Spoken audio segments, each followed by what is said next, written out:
Le serpent était le plus rusé de tous les animaux des champs que l'Éternel Dieu avait créés. Il dit à la femme, « Quoi? Dieu a-t-il vraiment dit, vous ne mangerez des fruits d'aucun arbre du jardin ?» La femme répondit au serpent, « Nous mangeons les fruits des arbres du jardin, mais quant aux fruits de l'arbre placé au milieu du jardin, Dieu a dit, n'en mangez point et n'y touchez pas, sinon vous mourrez. »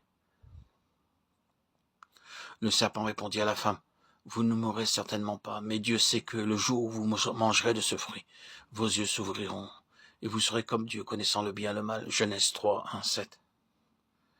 L'Éternel Dieu dit, « Voici que l'homme est devenu l'un de nous pour la connaissance du bien et du mal. » Maintenant, il ne faut pas qu'il avance sa main, qu'il prenne encore du fruit de l'arbre de la vie, et qu'il en mange, et qu'il vive éternellement. L'Éternel Dieu fit donc sortir Adam du jardin d'Éden, pour qu'il cultivât la terre d'où il avait été tiré. Après en avoir chassé l'homme, il plaça à l'orient du jardin d'Éden les chérubins, armés d'un glaive à lame flamboyante, pour garder le chemin de l'arbre de la vie. Genèse 3, 22, 24. Il n'y a donc maintenant aucune condamnation pour ceux qui sont en Jésus-Christ, parce que la loi de l'esprit de vie m'a affranchi en Jésus-Christ, de la loi du péché et de la mort. Romains 8, 1, 2. Plus nous vivons et plus nous pensons aux choses, plus aussi nous sommes assurés que la question suprême, celle qui gouverne tout entre Dieu et l'homme, c'est la vie. Notre portion des Écritures nous dit ici que la vie est une loi. Et elle nous dit de plus que cette vie est entre les mains du Saint-Esprit, la loi de l'esprit de vie. Une loi est un principe fixé et établi. Elle a des potentialités. Cela signifie que si l'on est ajusté à cette loi et gouverné par elle, certains résultats seront inévitables. Les potentialités qu'elle renferme trouveront très certainement leur expression dès que cette loi sera établie.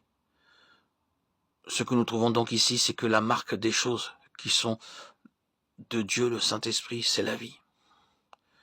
Si une chose est de Dieu, le Saint-Esprit, elle vivra. Sa caractéristique essentielle sera la vie. C'est une loi, un principe établi. Une chose qui est selon Dieu vivra, parce que la vie même de Dieu est en elle. Et cela en tant que principe.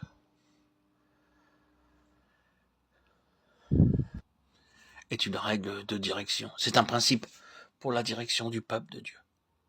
Mais il y a encore une autre chose que nous devons révéler dès le début.